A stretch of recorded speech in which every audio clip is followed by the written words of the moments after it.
Hello and welcome to Patched. I'm your host, Paul James Damo, joined by Matto Phillips. How's things, mate? Cold. Cold? Yeah, it's weird. We're in summer It's now, cool. and yet it's raining. yeah. And it There's has been no raining a sun bit. to be seen. All Yet. these climate people, they're Yet. talking shit. No, we're going to get completely ruined this summer, but once summer finally decides to arrive. We're going to jump into things pretty quickly, though, this episode, because we've got a bit we're going to cover. We referenced this last week for people who caught the latest episode of the Patched Updates, where we kind of outlined we were going to be going through Game Awards predictions and whatnot, and that includes predicting the winners as well as some announcements. And the winners bit is usually the bit that takes us a little bit of time. So we'll jump into things pretty quickly. But are you looking forward to Game Awards this year, Matto? Couldn't care less. Yeah. For many reasons, but we'll get to them later. So, there's that. So I'll kick it over now, and I'm going to hope that the technical shit's all working for me here. Whew. All right, cool. People can and will see the first award that we're going to be going through, which is the best esports event. People can see it, people can hear it, everything is working. We are starting with the trash throwaway awards that clearly Jeff kind of thinks are the same because he always puts them at the very bottom. And then we'll work our way up towards Game of the Year. So first up is the best esports event, recognising an event across single or multiple days that delivered a best of class experience for participants and the broadcast audience. We've got the 2023 League of Legends World Championship, Blast TV Paris Major 2023, Evo 2023, the International Dota 2 Championships 2023, and Valorant Championships 2023. Matto. Oh, I gotta tell you, they're all cracking events, I must say. Hard to pick between them. If I was gonna be one to pick between them, I would say Blast TV. Yeah, let's go Blast TV because I can't actually pick it. I need to sign in. Okay, moving away from that, we're not actually going to be voting. We can't vote? No. The show's vote will not count, but we'll get someone to just log into their personal account and rewatch this show and put in the votes as we go. Jamie, thanks, mate. All right. Cheers, Jamie. So let's move on from that shit to some more shit. Best esports coach. The best esports coach judged to be the most outstanding for performance and conduct in 2023. Why do these clowns have coaches in the first place? Well, it's called sports. You need a coach for a sport. You can't just play sports and not have a coach. Oh, then let's just wander into No, we're not going to wander into the conversation as to whether they're sports or not. Let's move on. The nominees are Christine Potter Chi for Evil Geniuses Valorant, Danny Zoranson, Team Falcons from Counter-Strike, Jordan Gunba Graham from Florida Mayhem playing Overwatch, Remy, I'm not even... XTQZZZ. Yeah, just go with that. And then his surname's a bit of a mouthful too. Kunium. Team Vitality, Counter-Strike.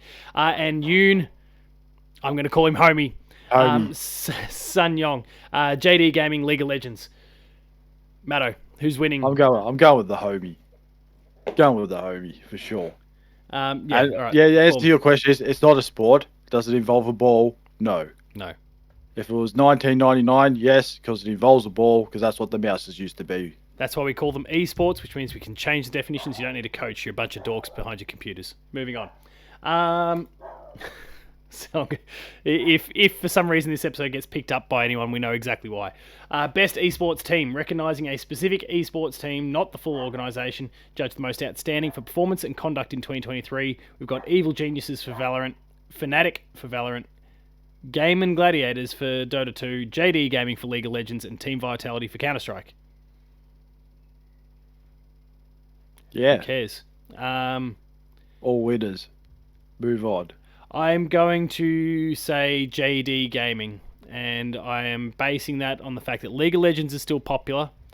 And as I look at the... Oh, geez, am I wandering into dangerous territory here? The cultural demographic of a whole range of the other teams, the JD Gaming team is going to have the full support of an Asian community behind them, whereas, things are going to be a little bit spread amongst the rest. So good on them for having an extra community that's behind them.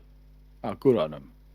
Good on JD Gaming for whatever they do I had to be with their very code. careful about the way I worded that because I did not want to be sounding like it was meant to be a nasty thing. It's a bonus that they've got like the local vote that they can leverage as well. Next up is, oh my god, have we done? Best esports athlete. The esports athlete judged to be the most outstanding for performance and conduct in 2023, irrespective of game. Lee Faker Sang Hyok from playing League of Legends. Mateo Zaiwu Herbert. Oh, I'm doing this. Counter Strike Go. Max Demon One Mazanov from Valorant. Paco Hydra Ruzawiz from playing Call of Duty. Park Ruler J Hook from playing League of Legends, and Philip Imperial Hell Dozen playing Apex Legends. I'm going to throw my vote behind the Apex Legends guy because it's just nice to see something that's not the standard games there. Well, I'll go with old Imperial Hell because it's the only person I know off that. Oh, you actually okay? I actually oh wait, that's know the same who it guy. is. Oh yeah, and you know a little bit about Apex, so that checks out. So there we go. We're both throwing our vote behind Philip Imperial Hell Dozen. Please tell me we're done with esports. No. Last one, surely not. Best esports game for the game that has delivered the best overall esports experience to players, inclusive of tournaments, community support, and content updates, irrespective of genre or platform. Counter-Strike 2 from Valve, Dota 2 from Valve, League of Legends from Riot Games, PUBG Mobile from Krafton, Lightspeed, and Level Infinite, and Valorant from Riot. I'd love to see PUBG Mobile just win, just to absolutely piss off everyone else. All those PC people losing to a mobile game. Yeah, they won't be loving it. So I wouldn't have thought a mobile game would be an esports type. I don't know. Variety game. I don't know. I don't know how this esports stuff works. And I don't like. I don't know. I mean, the Valve and Riot representation's huge, so I'm almost tempted just to throw my support behind PUBG just to spite them. But also, Level Infinite's a cover for dodgy Chinese companies, so I don't want to be supporting them either. So let's go Valorant. I'm going Valorant, based on nothing at all. A reliable source. Yeah. Next up, surely, oh, it's about as bad.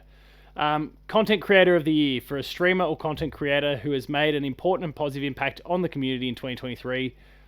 Iron Mouse must be a VTuber based on the thumbnail. People Make Games, who I'm pretty sure it was like documentarian stuff, if I remember. They actually, I'm sure there was a documentary actually that I checked out of theirs, and I'm gonna very, very quickly double check this on the fly here. Don't they like investigate? They're investigators or something. Yeah, that was kind of journalism really. People make. I feel like it was almost part kind of the no clip sort of model, but then the top thing is we risk life and limb sort of to deliver this message. That seems a bit more YouTubery. But they've done stuff on and we won't wade into the politics around the whole thing now, but like the games industry must not stay silent on Palestine. So they're leaning into big social and world issues there. Investigating 3 indie superstars accused of emotional. Oh, so that's the doco I think I saw, which was the one about. Oh damn it, the team name's gone. But they made Florence. They're a local team. They're a Melbourne team. Anyway, inside the story of Mass Effect 3's endings. There's a whole range of different things there. Oh, so I could solve that. I could solve that for you straight away. The Mass Effect 3 ending. It was shit. That's all the investigating you have to do with that. There's a whole bunch of stuff. We showed Peter Molyneux. That's one of the things I saw. They did an interview with Peter Molyneux as well, which was really, really cool. Anyway, I'm kind of about what they're doing, but I'll hold that for a sec. Quackity, Spreen, and Cypher PK. Matto, where's your vote going? I'll just go with Cypher PK because it's the only one I know. I'm going for People Make Games because that'd be funny. It's just a whole something that People Make Games gets outdone by people who play probably Fortnite. That's my guess of the other content creators, except for the VTuber. God knows what those people make. I don't know. I don't I'm understand it. assuming VTuber based on the thumbnail, but I could be wrong. All right, moving on to hopefully serious awards. Here we go. Okay, I guess totally subjective here, but we can kind of lean into, I guess, what we think's going to win as well. And also, GTA 6 is not on that list, and that's going to be shown off a day before the Game Awards. In case you've not seen. That's why nobody needs to watch the Game Awards. No excitement whatsoever. The actual big news happens 24 before. hours before. Yeah. Anyway, and I bet less than 24 hours after this episode goes live, GTA 6's trailer will go live. Anyway, most anticipated game: Final Fantasy VII Rebirth, Hades 2, Like a Dragon: Infinite Wealth, Star Wars Outlaws, and Tekken 8. Interestingly, 3 of those 5 games comes out within the first month and a half, first 2 months of the year. So, Star Wars and Hades 2 are the only ones with TBD dates there. Anyway, where's your pick going? For me, it is Star Wars Outlaws, but we all know the winner is going to be Final Fantasy. Final Fantasy's going to win by an absolute mile, but it's also my choice as well. So, it's probably people like me that are responsible for it at the end of the day. But to be fair, I mean, all excellent games. I mean, I don't really have any interest in Tekken as a non-fighting game guy. Like a Dragon: Infinite Wealth, I wish I could get in on it because they all look really cool, but I'm so far behind that it's just like the MCU. I can't overcome that mountain. I think also with the Yakuza game, it's sort of very, well, the Japanese side outside of Japan. Is it as popular? I don't know. It's getting there. No, it's definitely getting there. Slowly getting there, but I don't think it's as popular as Final Fantasy. No, definitely doesn't hold a candle to Final Fantasy, and yeah, so I think that'll be the one that wins. But also, that's my personal choice too. Moving on, best adaptation, recognizing outstanding creative work that faithfully and authentically adapts a video game to another entertainment medium. Castlevania Nocturne, which I actually haven't watched yet, but it's on Netflix. Gran Turismo, The Last of Us, the Super Mario Brothers movie, and Twisted Metal. Lots of PlayStation representation because they were kicking a lot of goals this year. It's The Last of Us by a mile, right? Oh, absolutely. As much as I love the Super Mario movie, it's awesome.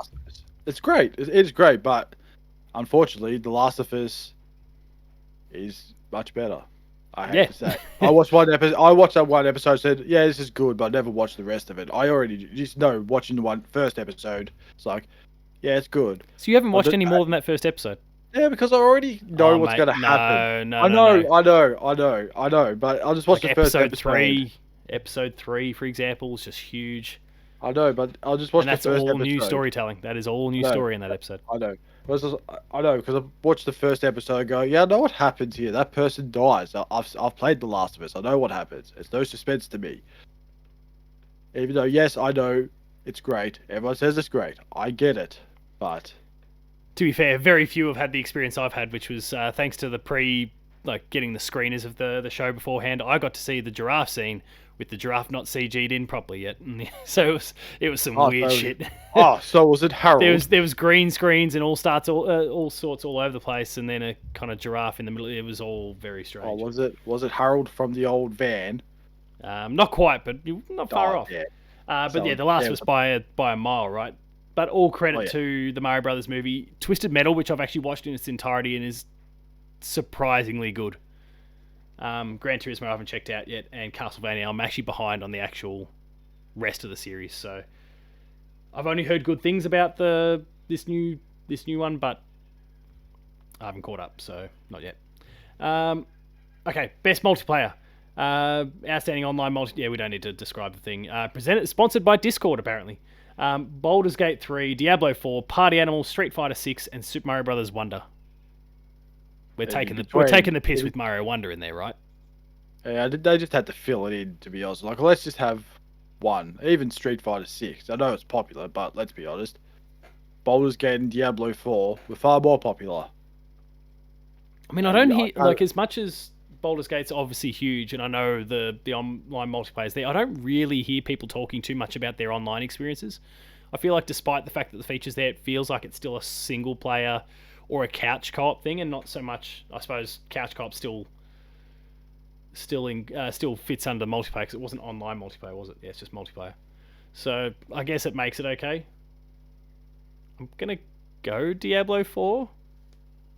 That's fair. And Um, then they can all say when they win their awards, say, "Up yours, Bob. You're toast." yeah, pretty And much. just I hope walk so. off. If Phil Spencer comes Hey, out to accept the award and is just flipping off the entire time. But I wouldn't be surprised if Baldur's Gate 3 wins, because I feel like just wherever it gets nominated, it probably just wins. But more on that later.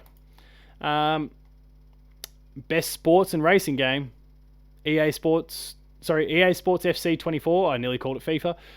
F1 23, because great naming convention across two different sports games is already off. Forza Motorsport, Hot Wheels Unleashed 2, Turbocharged, and the Crew Motorfest. what they should have called this award was Best Sport/Racing. And it's all very interesting that it's mostly sports car games, no NBA 2K. So I say great choice on not putting NBA 2K in there. It doesn't deserve it. In there for years, it hasn't deserved to be in there. Well, it's a tough one.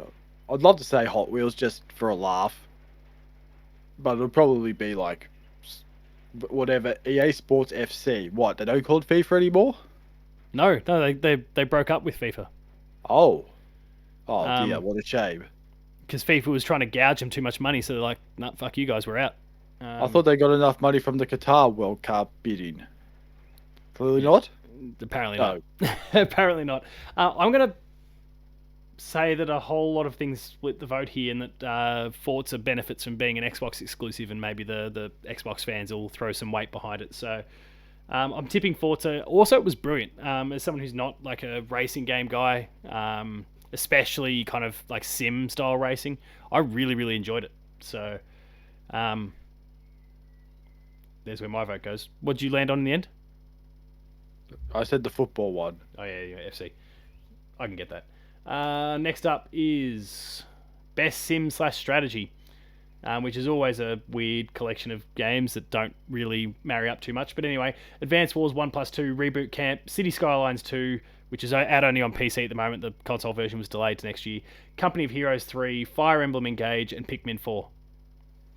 I keep forgetting about Fire Emblem Engage in every single one of these conversations simply because my experience with it, I finished it on New Year's Eve of 2023. Yes, you've told us about Which this. I know I've told the story a few times. Like, But like, I finished it before it came out the year after. I mean, it's weird in that sense, but like, yeah, it's meant that I've I played completely forgotten as a part of. Yes, I played a game in 2022 that was meant to come out in 2023, boasting around God. Yeah, pretty much. But mainly the Damo, not me. I couldn't care less, but Pikmin 4 for me. I'm the same. Um, And it's really weird to have 3 Nintendo games in a category that's not best family game. yeah, that's all. Yeah, that's an excellent point. I hadn't really considered that. Also, the Company Heroes one, like, is that some dodgy PNG or whatever they got? Because like the whole thing's got the checkerboarding background. Yeah, I was looking at that. So I thought, what the hell's going on here? What have they done with their key art here? Anyway, Pikmin 4 for the win. Best family game. Here we go. Another, typically Nintendo award, but there's a Only couple. There's 3 exclusives to the Nintendo, but anyway, Disney Illusion Island from Disney, Party Animals, Pikmin 4, Sonic Superstars, and Super Mario Brothers Wonder. I'm still sticking with Pikmin. Pikmin deserves to win. Mario will win, It's a shame. and that's a shame because Pikmin 4 is obviously the better game. Moving on, best fighting game. God of Rock, which I don't think I'd ever heard of, Mortal Kombat 1, Nickelodeon All-Star Brawl 2, Pocket Bravery, and Street Fighter 6. It's a 2-horse race, though people are sleeping on Nickelodeon All-Star Brawl 2. All-Star Brawl 2. I know. It's actually really good. But with that aside, it's obviously Mortal Kombat 1 or Street Fighter 6. Which way are you going? Which way do you think the masses will go? I would say Mortal Kombat 1, and the masses will go Nickelodeon All-Star Brawl 2. Jeez. Whereas I think Street Fighter 6 will get up. Probably, yeah. But yeah, I don't know. I don't have the playing experience to be able to make a call. In fact, if it was based on my playing experience, then Nick All-Star Brawl 2 wins, but it won't. Next up is Best RPG. A category that gets increasingly blurry. But anyway, Baldur's Gate 3, Final Fantasy 16, Lies of P, Sea of Stars, and Starfield. Well, it's definitely not Starfield. We can cross that one off, unfortunately. Liza P? Ooh, maybe. Probably not. Final Fantasy 16? Yes. I mean, that would be my choice. Oh, yeah, there's Baldur's Gate 3. I forgot about that. Baldur's Gate 3 wins because it's the only one of the list that's nominated for Game of the Year. And that carries it all the way through. Which is unfortunate because, yeah, Final Fantasy 16, awesome. Better game. Sea of Stars, awesome. Don't know if it's a better game. Liza P, fuck that. You can keep your Soulsborns. Starfield, I don't know, it'd be nice maybe when it works. Best Action Adventure, Alan Wake 2. This is probably like, the contest between everything that isn't the Game of the Year thing, because this has got, what, four of the remaining 6 Game of the Year nominees. Yeah. It's only missing Mario and Baldur's Gate. So, Alan Wake 2, Marvel Spider-Man 2, Resident Evil 4, Star Wars Jedi Survivor, and The Legend of Zelda Tears of the Kingdom. Well, Star Wars is going to get nowhere near it because it's the only one that isn't nominated for Game of the Year. We don't like it. I would say, I know it's going to be Tears of the Kingdom, but out of all categories, this is like the toughest one because they're all good. Yeah, there's nothing. I mean, we can kind of check our Zelda opinions at the door, but like for what it is, it's still brilliant. It's just that it's not our Zelda game anymore. I mean, Alan Wake 2 is great. I played like an hour of Spider-Man 2, and I thought, I'm going to enjoy this game because the Sandman sequence is awesome. Yeah, it is. And Resident Evil 4, played the demo. It was great. I wanted to play it. Jedi Survivor was great. Rick the Door Technician. Rick the Door Technician saves that game, and Tears of the Kingdom. Tears of the Kingdom. Tears of the Kingdom wins by probably still a mile, I reckon. Like it's a 2-horse race for Game of the Year, I think, and that's one of them. Best action game: Armored Core 6: Fires of Rubicon, Dead Island 2, Ghost Runner 2, Hi-Fi Rush, and Remnant 2. That's also a really top tier list of games. None of them are nominated for Game of the Year, which kind of means that there's no obvious front runner there, but I don't know. Me either. I feel like it's between Hi-Fi Rush and Armored Core. And I feel like Armored Core wins because it's a FromSoft game, and so the FromSoft fans will do their thing. Of course. Yes, unfortunately. And being that Hi-Fi Rush has the word Bethesda in it, people just go, screw you, Bethesda. I'd like to see that win. But I don't think I'd like to see it win too, but it won't. If it does, great. There is good in this world, but unfortunately, there's not. And it's just been played by too few number of people, really. So, such is life. Best VR/AR game: Gran Turismo 7, Horizon Call of the Mountain, Humanity, Resident Evil Villages VR mode, and Synapse. I know you won't really have much to draw upon here. Synapse is amazing, and Synapse can and should win. Horizon Call of the Mountain is just not quite it, unfortunately. Gran Turismo 7, I just don't feel like should be there. It's a game from 2022 that got a VR patch, basically, to launch with the PlayStation VR 2. Same idea with Resident Evil Village VR, so... it leaves kind of 3 contenders as far as I'm concerned, and Synapse is amazing. So people should absolutely try that. It's like a first-person shooter, roguelike, in VR, and it nails all of it. It's really, really cool. So people should go check that out. Next category. Best mobile game: Final Fantasy VII Ever Crisis, Hello Kitty Island Adventure, Honkai Star Rail, Monster Hunter Now, and Terra Nil. I didn't realize Terra Nil came to mobile. Oh, via Netflix. Okay. Got any thoughts? Oh, it's definitely Hello Kitty Island Adventure. I've got no idea. I don't play mobile games. I know you've been talking about Monster Hunter Now because you've been playing it for the last month and a half, 2 months, whatever it's been since it came out. Yeah. But Honkai Star Rail will win by a mile because it's the Genshin Impact people, and it's got the same crowd playing it, and it's huge. So I think that'll win. I mean, it'd be interesting, Final Fantasy VII is Final Fantasy VII, so maybe the Final Fantasy fans come out in force and support that. Monster Hunter Now, I think, I mean, is brilliant and would be my choice, having played three. I guess I didn't play Terra Nil on mobile, but having played 3 of the 5 games, Final Fantasy, Monster Hunter, and Terra Nil, Monster Hunter would be my pick. But also, I think a lot of people look and go, it's Pokemon Go again, but with a different skin and a few tiny little system tweaks. So that might work against it. But Monster Hunter now would be my choice. But Honkai Star Rail will win. It's that. I feel like I'm saying something dirty when I say that game's name. Best debut indie game: Cocoon, Dredge, Pizza Tower, Venba, and Viewfinder. Dredge. I mean, I'm saying, yeah. So when I played, I actually forgot about Viewfinder. It was another game I saw a preview for. I thought, oh, that looks good, and completely forgot about it because I never saw it again. And Cocoon, I get told about Cocoon. Viewfinder did some stuff that, like, I thought my PlayStation was going to blow up because of just how they were, forcing you to jump through environments that, like, keep persistent environments all layered atop each other. And I just thought, like, not that it was making a heap of noise, but it's like, how is my PlayStation running this? Like, it's surely going to just implode with the amount that I'm asking of it to do. But anyway, it's an awesome game, but not a winner, I wouldn't have thought. Cocoon, is one of the 2 here that I've not tried. I haven't played Cocoon or Pizza Tower. Pizza Tower I've heard amazing things about, but also don't really know or understand it at all. Cocoon does come from Limbo and Inside devs, so that, and people talk about it constantly in a really positive way. Venba's cool, but I don't think a winner. Dredge would be my pick. And the DLCs maybe come at a good time for people who'd consider it as well. But let's get on the Dredge bandwagon. It's awesome. Moving on, best independent game. So now we're just taking same thing. We're just taking away the debut component. Cocoon, Dave the Diver. All the controversies around that, whether it's indie or not, we're checking at the door here. Dredge, Sea of Stars, and Viewfinder. Well, it doesn't matter about Dave the Diver because Dredge's going to win.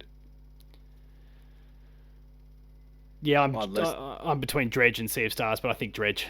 It's the best thing coming out of New Zealand since Lord of the Rings.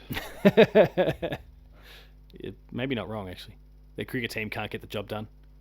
The rugby team hasn't done much. They lost. Oh, that's the one thing I thought they always had in their pocket. Anyway, all right, I guess they suck. Best community support. Recognising game for outstanding community support, transparency and responsiveness, inclusive of social media activity and game updates and patches. Baldur's Gate 3, Cyberpunk 2077, Destiny 2, Final Fantasy 14, and No Man's Sky.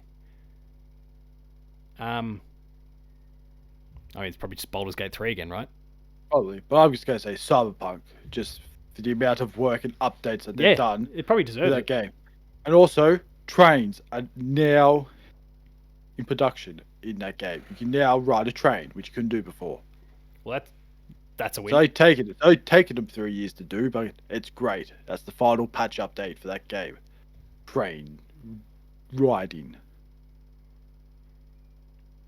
I'm looking forward to playing it, and I'm pretty hopeful that I'll get some time soon. And yeah, I totally understand if they actually win it, it'd be deserving, considering everything it went through. Which kind of links to the next topic as well. Best ongoing game: Apex Legends, Cyberpunk 2077, Final Fantasy 14, Fortnite, and Genshin Impact. I'm probably going to say Cyberpunk because people will think about the DLC, the expansion, the support that's gotten over the course of the last year in particular. I mean, it was going before that, but the last year in particular, and that might actually carry it over the finish line.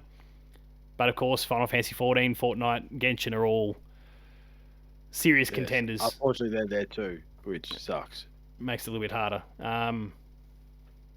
But I'll take a punt on Cyberpunk, see how it goes. Same deal. That's fair. I'll go same as well.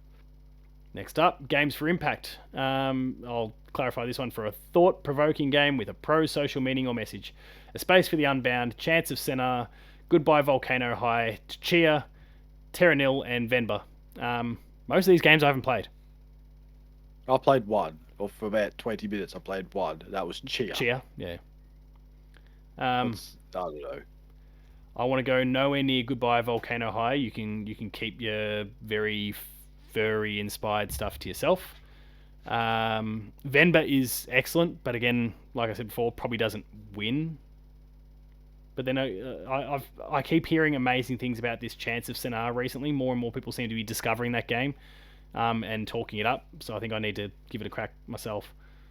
I'll tip that one to win just because of all the recent sentiments I'm hearing. But I'd have no idea, to be honest.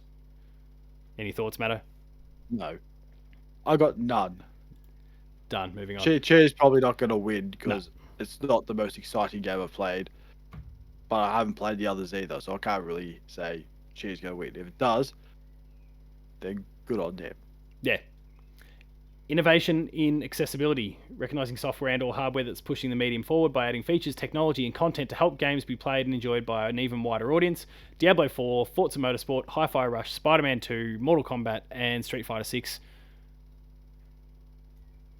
I don't know. I've heard that what they've done for Mortal Kombat is absolutely unreal for for what fighting games are, and then what they've done for accessibility with it. But I don't have the context myself. Spider-Man 2 feels like the walk-up because it just continues to build on what Insomniac's already been doing in that space, which has already been what PlayStation more broadly has been doing. It's built on what The Last of Us Part 2 did. It's built on what they did with Miles Morales. It just feels like the obvious winner to me because that's the award that PlayStation just keeps crushing every year. But I don't have the perspective on pretty much anything else, so... Any other thoughts? No. None. Moving on. I'd move it on to the big one. Best performance. Awarded to an individual voice acting, motion, and or performance capture. Ben Starr, Final Fantasy 16. End it there. He wins. Cameron Monaghan from Star Wars Jedi Survivor. Idris Elba, Cyberpunk 2077, Phantom Liberty. Melanie Lebird from Alan Wake 2. Neil Newborn from Baldur's Gate 3. Yuri Lowenthal from Marvel Spider-Man 2. I'm on Ben Starr. Well, there's four Am I of them biased because he's been on Dev Diary? I don't know. No. I say there's four of them there that I have seen. They're all great. But Ben Starr, for me, wins for one reason, well, actually two reasons. One, he did a Dev Diary. Well, actually, it's three. One, he did a Dev Diary. Two, he did the audition for Mario when old buddy Charles decided to retire. And then it was something I saw today. He did one. He did one today, but he did one for Spider Cube as well. Like when. Did he? Yeah. Oh, did he? But he did one today. Happy to reveal that I play one of the three birds in GTA 6. Yes. I thought, that's a winner right there. I thought, yeah, done. Don't care. He should win it.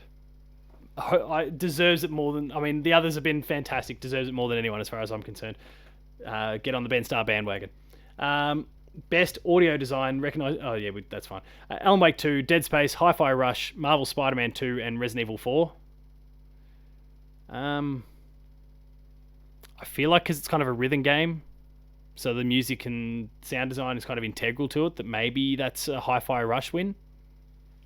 Yeah, that's fair enough. But also, Alan Wake 2 does sort of mess with your head a bit with all its audio design. But I would probably go with Hi-Fi Rush because, like you said, everything is in rhythm. Without the audio being 100% right, the game completely falls over. So I feel like that. But you can make the argument for Dead Space and everything it's done, despite being a remake. Same idea with Resident Evil 4. Spider-Man 2, I'd argue, is probably the weakest of everything in there. Oh yeah.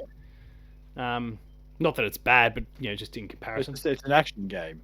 Yeah, I know Hi-Fi Rush is a sort of an action game, but it's got a rhythm side of it where Spider-Man just is the button mash. It's interesting because then that links to our next category, which is best score and music. And yeah, Spider-Man 2 doesn't feature, so we've got Alan Wake 2, and I'll shout out the composers because they list them here. Petri Alanko, Baldur's Gate 3's composer Borislav. I was going to say they don't get any better. Final Fantasy 16, Masayoshi Soken. Hi-Fi Rush's audio director Shuichi Kobori, and Legend of Zelda Tears of the Kingdom, composed by the Nintendo Sound Team, but that's Koji Kondo at the core of that. I'm putting my weight behind Final Fantasy 16 again. That music is unreal. But I think the music in Alan Wake 2 as well is good.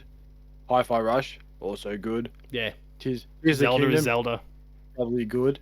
And Baldur's Gate yeah. 3 is Baldur's Gate 3, so there's stiff competition all around. You could totally see any of them really winning at the end of the day. Like, I wouldn't be angry if, any of them wins. It's like, oh, that's bullshit. If it was like Spider-Man winning, then yeah, I would be upset. I will say it's criminal that Octopath Traveler 2 doesn't feature at all, because the music in that game is as good as any of them. All Japanese, or except for the Finnish one, which was Alan Wake 2. Yeah. Yeah, good point. Take that, American posers. You got no idea. Best art direction: Alan Wake 2, Hi-Fi Rush, Lies of P, Mario Wonder, and Zelda Tears of the Kingdom. I don't want to say Zelda because even though that feels like probably the obvious one, simply because it's kind of just building on what Breath of the Wild did, so it's not necessarily new and shocking in the same way. Mario's is a cool improvement, but I don't think super crazy. Lies of P looks good, looks excellent. Alan Wake 2 is designed beautifully, but then also has all these technical hiccups that kind of cause people some headaches when it comes to visuals. Hi-Fi Rush for me, I think. Yeah, I'll go Hi-Fi Rush as well. We're nailing some of these at the moment. Best narrative for outstanding storytelling and narrative development in the game. There's a few here that I can't speak to, so I'm gut feeling this. Alan Wake 2, Baldur's Gate 3, Cyberpunk 2077, Final Fantasy 16, and Marvel Spider-Man 2. So, is Cyberpunk Phantom Liberty a DLC or is it a standalone game? This is what I'm trying to figure out. It is an expansion, technically. Okay. So it's definitely not standalone. Oh, it's a tough one. I mean, Alan Wake 2 beats Phantom Liberty. I haven't played Spider-Man 2 fully yet. But it's probably going to be Baldur's Gate 3. Yeah, I think it's Baldur's Gate 3. But again, competition's real good. So, except maybe Spider-Man. Again, I think that's gotten a bit lucky to sneak into the category. Not that I can think of an obvious game that maybe takes over for it, but it's maybe, it's kind of a top 4, and then you've got Spider-Man kind of as a bit of a distant 5th. Next up is Best Game Direction, so now we must be getting real close to the end. Alan Wake 2, Baldur's Gate 3, Marvel Spider-Man 2, Super Mario Bros. Wonder, and Legend of Zelda Tears of the Kingdom. What game are we missing from the top 6? Oh, Resident Evil 4 is the one that's missing from the Game of the Year thing. I mean, it's going to be Baldur's Gate, right? Because I think, this probably just goes to whoever you think is going to win Game of the Year. So it's either Tears of the Kingdom or Baldur's Gate 3. Thanks for coming, everyone else. Yeah.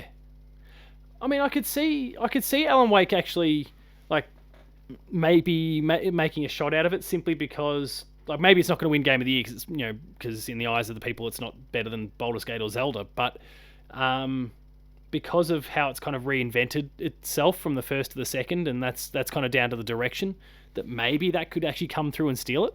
Possible, yeah. But then ultimately not be considered the best game of the year. I still think Baldur's Gate 3 will probably just win it. Yeah, probably. Because of what they've done with the franchise. It's been kind of sitting there dormant for decades. 20 plus years. Yeah. Which then takes us to Game of the Year, which is all those same nominees plus Resident Evil 4. What do you think the mass are going to go with? Is it going to be Baldur's Gate 3 or Zelda? I'd probably say Baldur's Gate 3. Yeah, I think it's going to be Baldur's Gate 3. Because it's all those PC people, PlayStation, Xbox, and then you just got Nintendo people who will probably not pay attention to this whatsoever. No, they don't care. They're busy still playing Mario or what's just come out. Mario RPG, and they'll just keep going. They've got plenty to do. Baldur's Gate 3, I guess in the eyes of both of us as well. All right. With that, there's nothing there. Cool, it's all blacked out. All right, we'll go back to our normal layout. So, now we're kind of down to just kind of predictions of anything and everything else. Thankfully, Rockstar has made our lives a little bit easier this weekend, announcing that GTA 6 is going to get a trailer. It's 4 a.m. Wednesday, our time. So then about 36 hours or so before the Game Awards themselves, so we don't have to worry about Keighley putting anything up there. We've also seen a whole bunch of other developers kind of come out with stuff in the hours since. Fall Guys has put up there's a whole bunch of people memeing that layout and Halo, making their own stuff. But Halo, Call of Duty, Fall Guys, I've all seen do one with stuff that they're announcing before Game Awards time. There's one more. I can't remember. I think there was one more. I mean, I saw the Easy Allies do one just about their next episode of their podcast, but anyway. So I guess predict with GTA. I presume off the table. I assume you're gonna, if we see this trailer beforehand, we're not going to see it then feature at the Game Awards in your eyes. No. Why would they? Unless the guy who plays Trevor just comes out for no reason whatsoever just to show a game, and that's it. Nothing Grand Theft Auto related whatsoever. He's in another game. I mean, I don't know. I don't see it happening, but I guess there's always a possibility that they have like a cinematic trailer and then they say tune into the Game Awards where you'll get gameplay or something like that. It's a model PlayStation and it has used a couple times in the past. But also, I think we've discussed this maybe even on a recent episode that it might just kill every other game that shows up, and I don't think Jeff wants that. So, and also too, I don't think Rockstar really needs the Game Awards platform to get GTA 6 shown, because it's, let's be honest, it's going to break the internet. Absolutely. I think it's brilliant for every other game that comes at the Game Awards, because for GTA to do what it's doing, to have the fix, to give people a day and a half to get it all out of your system, and then we have a giant showcase where every other game can kind of say its piece. Like, okay, you're excited for that, and it's going to come out whenever it comes out, but now here's our chance to shine. And so, I guess jumping into some of our predictions, we will go a little bit more freeform. We were talking about maybe 5 beforehand, but we'll just kind of see what comes up. They've already kind of alluded to it, and it's probably going to be winning Game of the Year, so it's probably no better platform for them to announce that Baldur's Gate 3 Xbox's thing will get its release date, and it'll come out. It could be very well that day. I could totally see it be a stealth drop. So that's kind of my first. I don't think it's necessarily a crazy or unexpected prediction, but I think it's one that people could probably bank on a little bit. What have you got? I've got a Monster Hunter World, or not Monster Hunter preview trailer. I'd be so happy. If it's there, I'll be so happy. I don't care about the rest of the awards after that. I'm just feeling a bit deflated when it comes to that, because there was kind of this one game that was supposed to come out before the end of March, and they've now gone and announced that Dragon's Dogma is coming out March 22nd, which is that fills that need for Capcom. So, oh yeah, I forgot about that. So I guess we're not going to get it as soon as we liked. It doesn't remove the possibility of the announcement, but it also won't be coming out as soon as we perhaps hoped. For me, it was the winner of Game of the Year 2022's awards, and we know that there's DLC coming, and so I figure FromSoft will be there to finally reveal the Elden Ring DLC. Oh yeah, I can't remember what it's called. No, I might have to look it up. Erd Tree something. Shadow of the Erd Tree. But as I find that, I find a Games Radar article that says the DLC is still a little ways off. So I don't know what that means, but maybe not then. But we'll see. Depends if it's a reliable source or not. One will never know. From software developer. Oh, well, they're not going to have a job. They're not going to have a job. The producer as well. So. Oh dear. Then again, he has squashed the fact that it's an imminent release. Doesn't mean he can't come out and say, it's going to come out in February 2024 or something like that. Back over to you. Well, I was going to say an Alan Wake 2 DLC, but then when you said Elden Ring, I thought we possibly could see God of War. There DLC we go. Instead. That was going to be my next one. I thought something like when you said our Game of the Year or whatever it was, I thought God of War. And he said Elden Ring. I thought, it wasn't. Sorry, the Game of the Year from 2022, not our one, because fuck Elden Ring. But yeah, I mean, there's been rumors around that. PlayStation hasn't squashed them since. Not that they've been saying much about anything of late, but I'll get around the God of War DLC. Okay. I mean, this is maybe a safe-ish sort of shot. Death Stranding 2.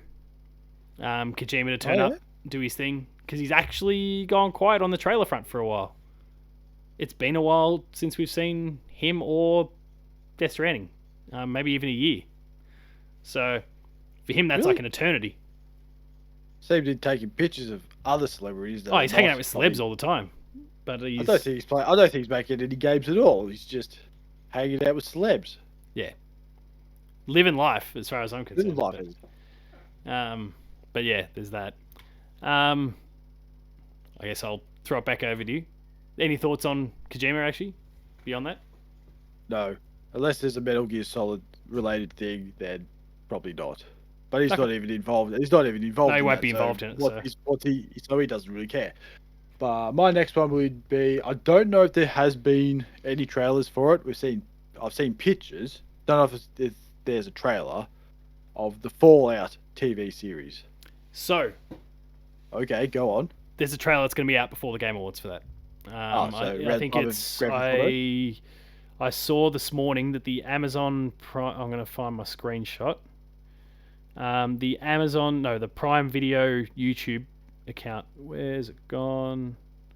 I copied it and deleted it. Deleted. Popped it in a chat with Betson this morning.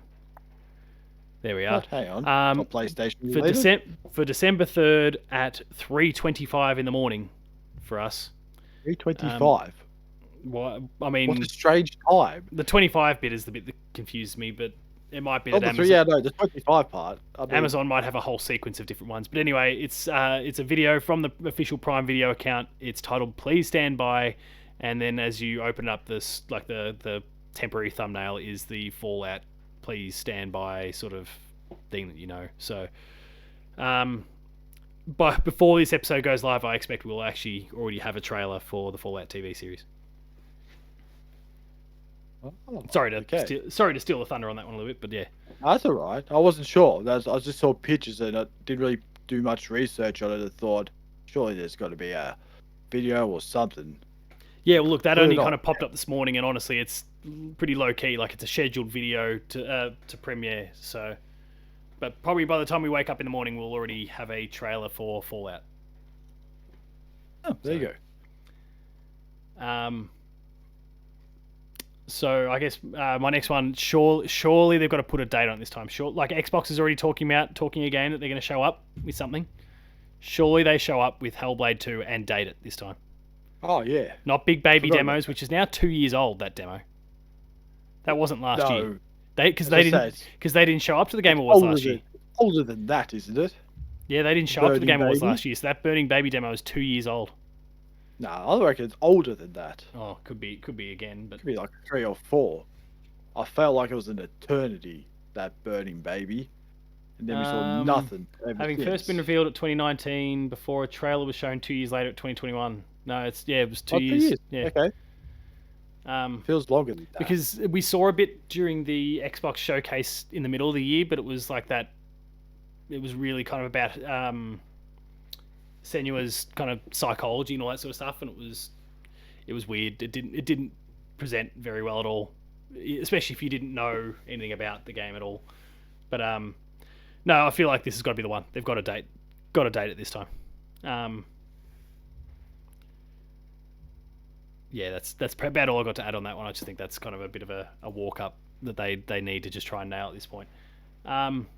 Any others from you? I've got one more. And this one I reckon is guaranteed to happen. Oh, all right. Guaranteed. I reckon at the end of the show, some dickhead will storm the stage and do something stupid. Jeff has invested more so in security this time, apparently. He's already said that. We'll see about that. We'll see if his foolproof security will get through. Because it happened last year at the Game Awards. Something happened at his Summer's Game Fest. Some dickhead stormed the stage and said something about Bill Clinton again. Yeah, I haven't seen him since, so we don't know what happened to him. Dead. So hopefully he's got the snipers out ready this time with his little laser pointers, just in case some little rat bastard comes Tries up. to sneak in with Elden Ring developers. Or sneaks in with the Nintendo crew for Game of the Year or the Baldur's Gate crew. Who knows? Yeah. Could we get... Now I'm just throwing a question out there. Oh, yeah? Nintendo is silent up to this point. They've said nothing if you believe our predictions up to this point. They've got a console coming out next year. Do they announce it? Do they do what Xbox did and just kind of... Well, that depends. If they win Game of the Year, they can bring it up on stage. And you can get the remastered version of Tears of the Kingdom on Switch 2 On this. and On next year. Switch 2 next year. Otherwise, I can't really like. I just don't believe that Metroid will show up. And then I don't think they have anything else that's big enough. If they're not going to show off the console, they're not going to show anything else off for a while. Because they've got it. They'll get through. What was the Princess Peach game? I can't remember what it was called. But that Princess Peach game that comes out, they've got a few little things on the way, but really I think they're just filling time now until... Was there a Switch Paper 2. Mario game? Oh yeah, the Paper Mario remake. Yeah, sorry, that's hardly filling time. One of the greatest games of all time, but it is a remake or remastered, whatever. So No one cares. wrong. Everyone's going to buy it anyway. I will. Could we possibly get a look on the PlayStation side here at Wolverine? Yeah. I'm not believing that's going to come out in 2024 now. I've conceded that, but heard nothing about it. Yeah. For a long time. Because that's all PlayStation was doing this year, was just milking Spider-Man 2 for everything. And their big... Well, they didn't have to do anything, to their credit. They really could have just kicked back and gotten away with doing nothing, so... They could have just talked about the big 19 inches of Venom for the whole year, and they could have just left it at that. There's an award that Jeff needs to have. Best moment of the year, and we can have all these really heartfelt moments, but really it's all going to be about that PlayStation Europe 19 inches of Venom tweet. Well, there's probably another pointless award they could have. Best Collector's Edition. That 19 inches of Venom would have won by a long shot.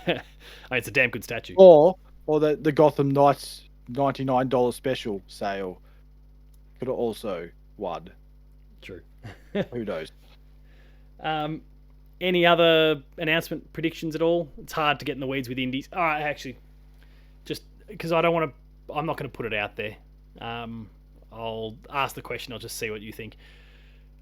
Hollow Knight Silk Song, does it show up? Oh, God. I feel like this is going to get asked at every Game Awards, Game Showcase. It was meant to be out by mid-year this year. I know. Let's just say yes, just for the sake of it. Is it a stealth drop? Is it available of course. now? Yes. Yeah. Available after Grand Theft Auto 6 release. No. No, I reckon it will. If it does, they'll just drop it straight away. It'll be available now. I think I'll be in tears. tears. Everyone will be running to their Switch.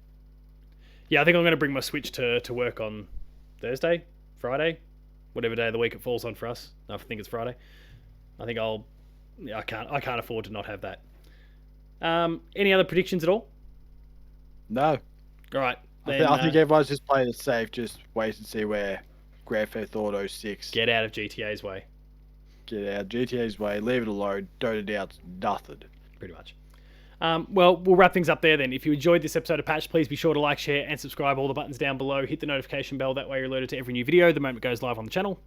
Visit the website, player2.net.au, for reviews, previews, opinion pieces, news, features, links to the podcast series, and more. We're on Patreon, patreon.com/player2au, kicking a few bucks, lower tiers early access, higher tiers monthly episode exclusives, and finally there's Twitter. Matto. Matto_Phil. Paul James Games for myself. The website is player2au. Let us know in the YouTube comments what predictions you have for the various awards, for game announcements. Is there something we're not thinking of? Do you want to contest something we've discussed? Please feel free. Throw your support behind Ben Starr. Absolute legend.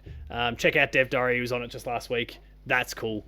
Thanks all for watching, and we'll see you later.